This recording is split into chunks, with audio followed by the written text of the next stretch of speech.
You will hear a number of different recordings and you will have to answer questions on what you hear. There will be time for you to read the instructions and questions and you will have a chance to check your work.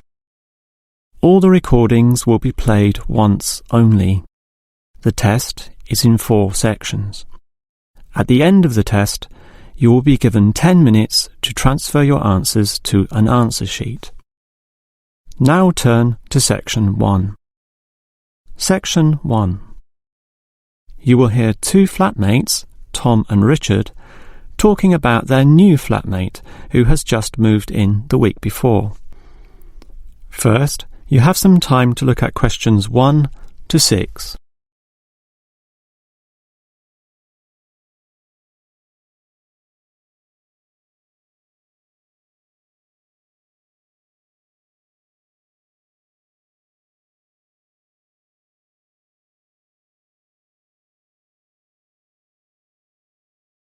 Now we shall begin.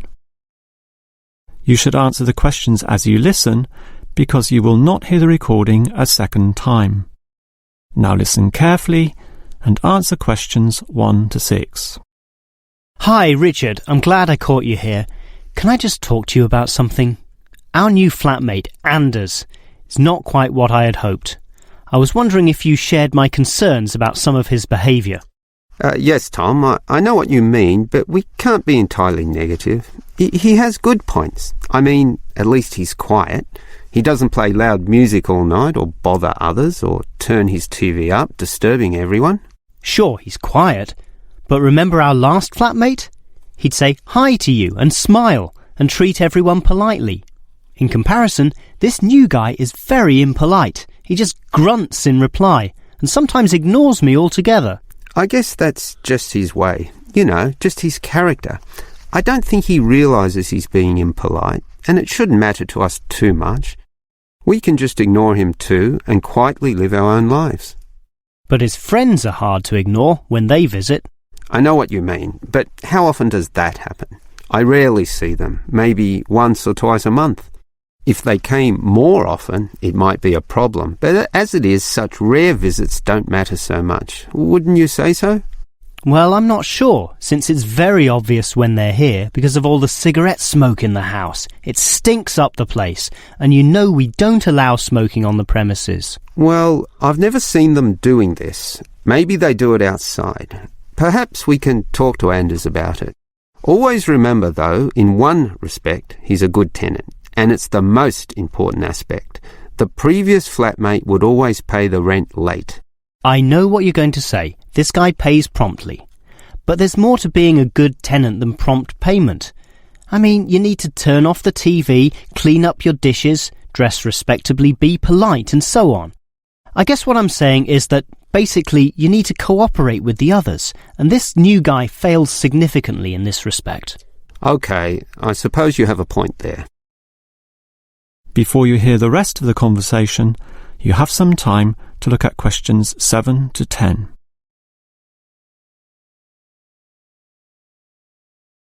Now listen and answer questions 7 to 10. I tell you what, Tom, why don't we talk to our new flatmate, Anders, about these issues? If we throw him out, we'll have to go to all the trouble of finding another flatmate who might not necessarily be much better. So, let's give the current guy a chance. Here, I've got a piece of paper, so let's make a short list of issues to discuss with him. Get it out into the open. Sure, we'll give him one more chance. So, write communication, and let's tell him to... Well, we can't change a person's personality overnight. So why don't we have a weekly tenants meeting, and we can just ask him to attend. That way, we can get to know him better. I'll write attend meeting, and we can take it from there. OK, but we have to tell him about his friends. They can't just do whatever they want. Write a heading friends, and then write don't smoke anywhere, inside or outside. Well, instead of being so direct and possibly causing offence, I'll just write follow rules and verbally mention the rules. TV off by 10 p.m, no loud music or bad behaviour, including smoking. OK, do that, but I still think we need to specifically mention that last issue. You know how I can't stand the habit, so I'd like this to be another and separate point. Cigarettes, strictly forbidden. And it's important to include the strictly here. We can't pussyfoot around too much. Sometimes directness is necessary. OK, I'll write that. Forbidden. OK. And what about cleaning duties? Anders is a little too relaxed about that. Dishes are sometimes not washed, dirty teacups are left around the place, and so on. So, right, must do better. Yeah, again, Tom, he might take that personally and it could cause a scene. I'd rather be general. I'll write must be done and I'll tell him that that's for everyone, not just him. OK? OK, as long as he gets the message. That is the end of section 1. You now have half a minute to check your answers.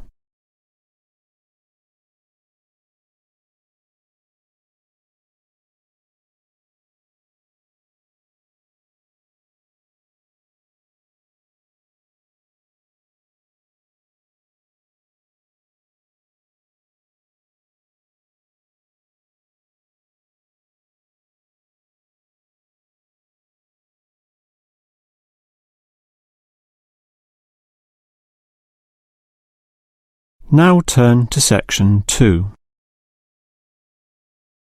Section 2. You will hear a first aid officer talking to a group of factory workers about emergency first aid. First, you have some time to look at questions 11 to 17.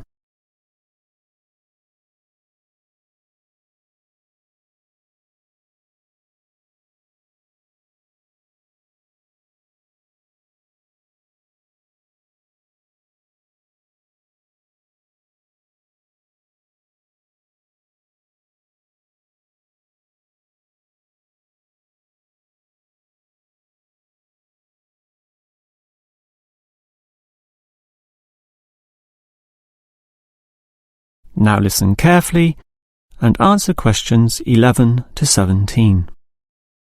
Hello everyone. Now you know why I'm here.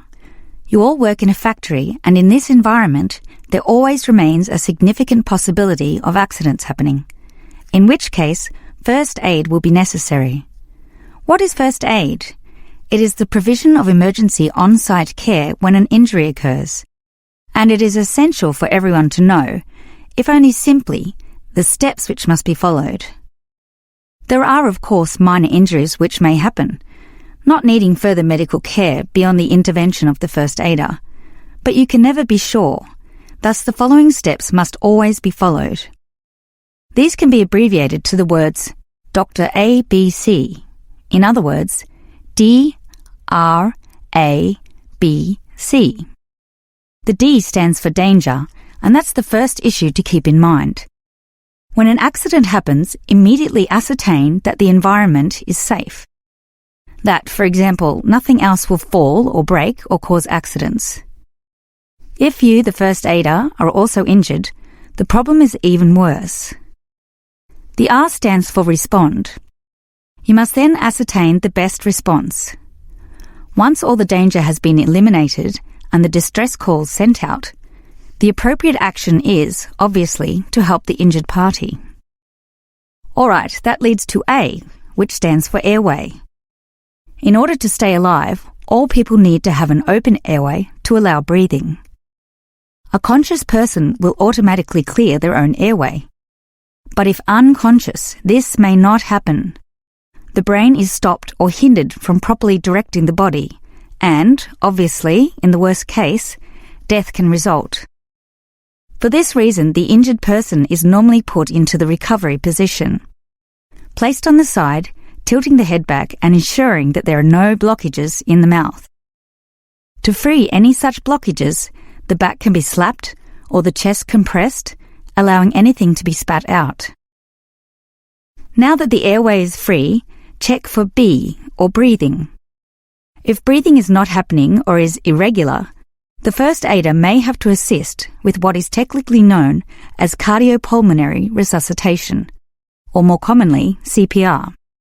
This involves breathing for the patient through mouth-to-mouth contact, while periodically massaging the heart through compressions to the chest. This combination allows blood and oxygen to flow around the body, keeping the patient alive, hopefully until medics, such as doctors, advanced first aiders, or ambulance staff arrive. Before you hear the rest of the talk, you have some time to look at questions 18 to 20.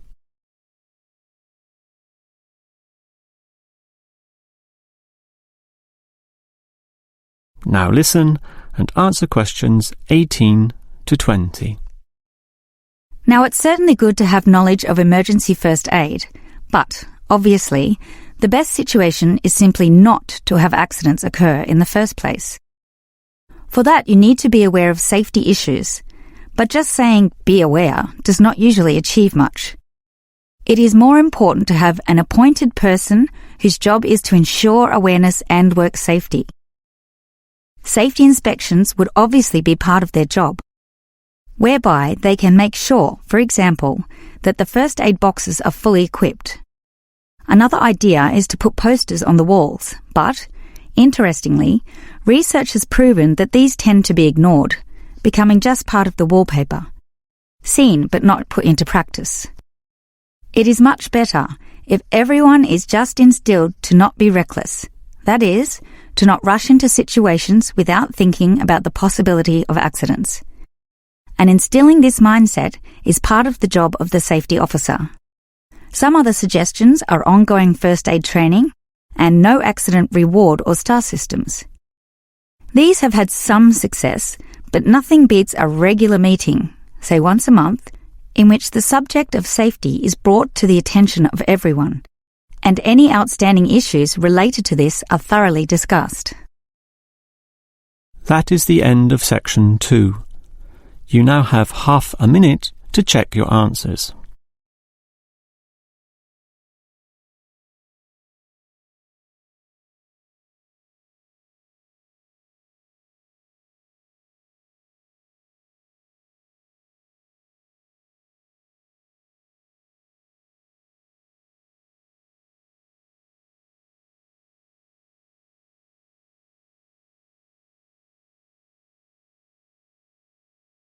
Now turn to section 3. Section 3. You will hear two students, Frank and Nicole, discussing their research on university waste. First, you have some time to look at questions 21 to 25.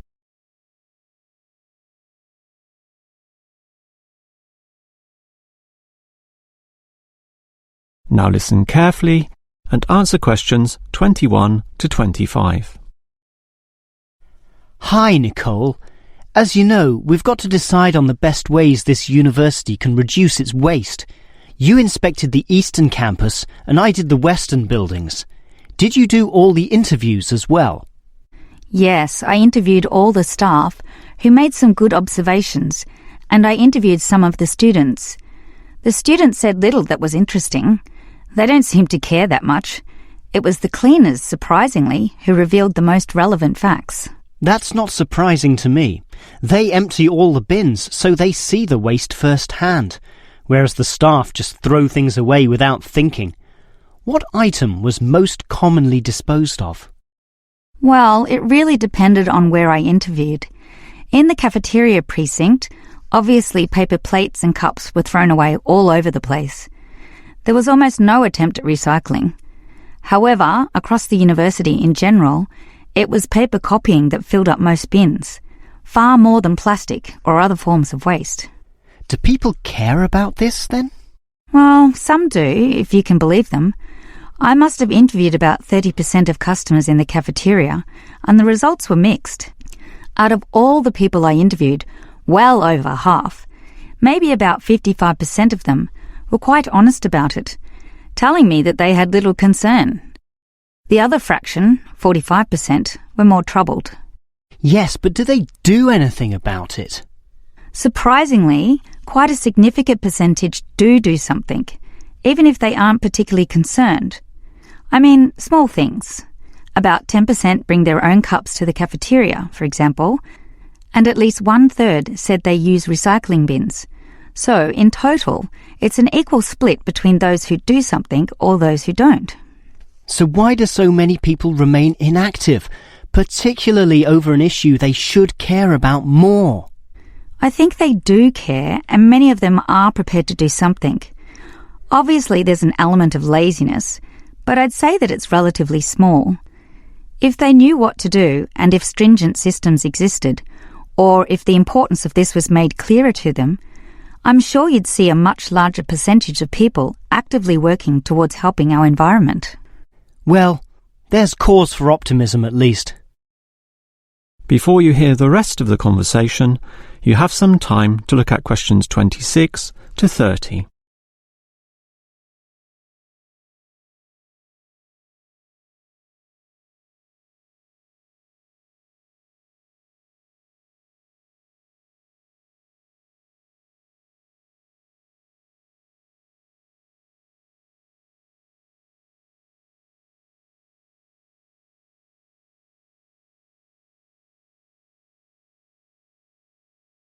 Now listen and answer questions 26 to 30.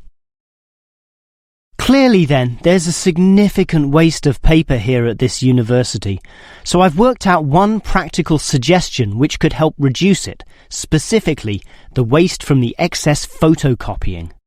Let me hear it then. Obviously, for a start, we've got to ensure that people, including the staff, without exception, copy both sides of a page. We can't tolerate single-sided copying. It's just far too wasteful. Absolutely. Just more trees being chopped down. But as people are doing copying, there may be adjustments and practice copying, producing single-sided copies or blank pages not wanted and not intended for use. These need to be deposited into a tray for intended recycling. You know, for recopying onto the blank side of the page. But people don't usually do that. I'm afraid it's just human nature. No matter how unimportant the copying is, they prefer to use fresh paper. Yeah, I agree with you, which is why you need to display these papers right in front of everyone with a clear sign, "Please reuse," to make it easy for them to do so. They still won't do it. I know. That's why you take some of these papers and regularly stack them inside the copier in a special tray once a day, say in the morning. Well, that's getting better, making it easier for them to use the paper. But still, I'm afraid many won't. That's why you allow everyone to select this tray when copying. You distribute numbers or codes to every person, giving them special access to this recycling tray. Every time they use papers from this, it's tallied up to their account. I know I'm sounding a bit negative, or even cynical here, but why should they bother using that tray? Because the person who does the most copying from this recycling tray gets, say, a cinema pass or lottery ticket or some other sort of reward. Ah, right. Now that's a system which might just work. Let's trial it in the office and see what happens. That is the end of section 3. You now have half a minute to check your answers.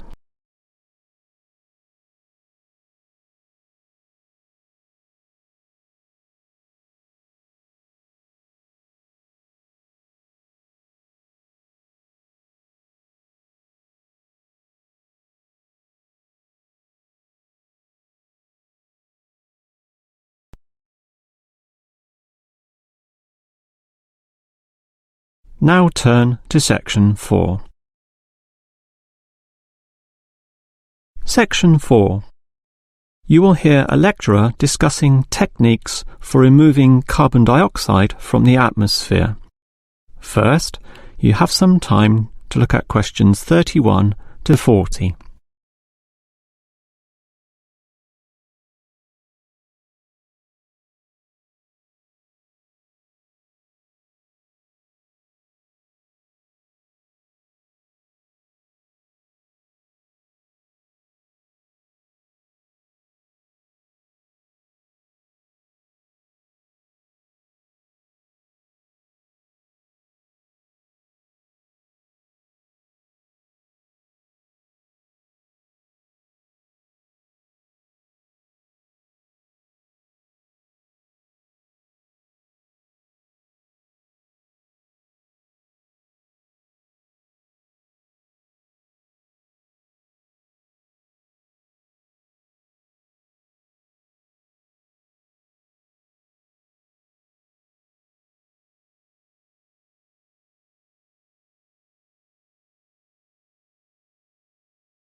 Now listen carefully and answer questions 31 to 40. We all know about the role of carbon dioxide in causing global warming. Obviously, society needs to reduce the release of carbon dioxide, otherwise known as CO2. This gas comes from the burning of fossil fuels, such as coal and oil, and it is virtually impossible for society to prevent or even limit such activity. Our need for energy and power is just too great. Instead, a more practical idea is to collect the carbon dioxide from the burning process, for example, directly from the chimneys of power stations, and somehow prevent this gas from being released into the environment. To do that, you need to store it somehow, and that has to be essentially forever. It is perhaps for this reason that many believe that, rather than storing the carbon dioxide as a gas, it is better to react it with metal oxides, such as magnesium or calcium, which results in the formation of a hard carbonate material. The gas is, in effect, turned into a stable and unreactive solid, which can simply be dumped anywhere. This process actually occurs naturally, although very, very slowly, and is one cause of the surface limestone in the world. But this slow reaction speed is the problem. Even when enhancing this process through high temperature and pressure, or pre-treatment of the mineral, it is still far too slow to be economical. One other technique which has been suggested is to pump the gas to the bottom of the ocean, where it would react with compounds in the seawater, forming carbonic acid. However, this alternative has now been ruled out. The CO2 may be removed from the atmosphere, but the high oceanic acidity which would result raises its own set of problems, mostly with all the delicate life and the intricate food chains in the seawater, some on which we ourselves depend, and that's something which no one wants to experiment with.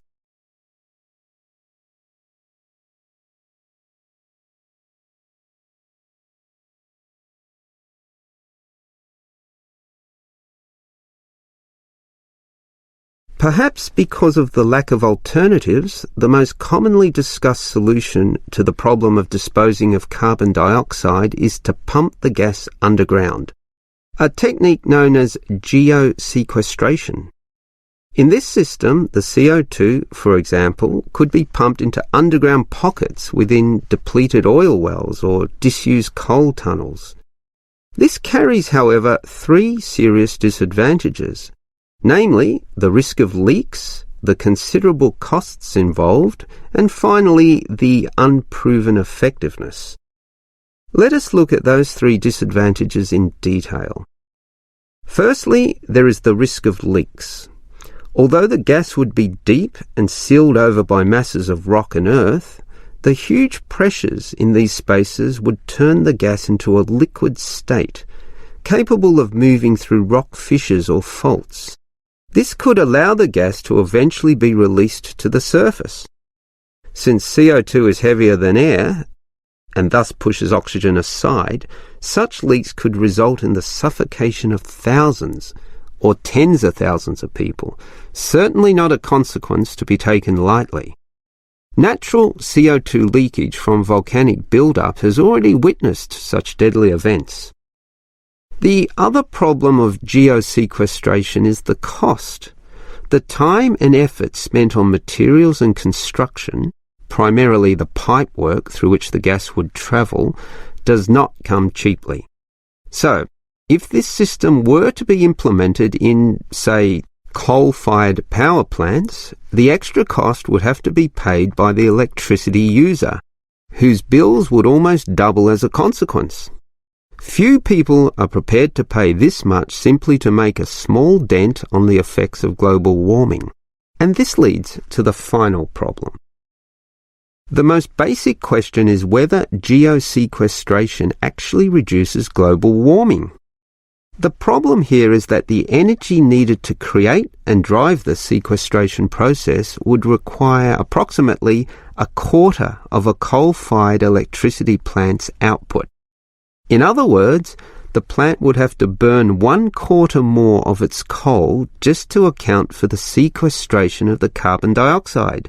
And with coal producing other noxious pollutants, such as sulfur, ash and heavy metals, the environment is hardly benefited at all. Nevertheless, there are many active experimental efforts underway, primarily in oil production sites. These are small, but intensively monitored and analysed. All we can say now is that the jury is still out on whether underground carbon storage will one day be feasible. That is the end of section 4. You now have half a minute to check your answers.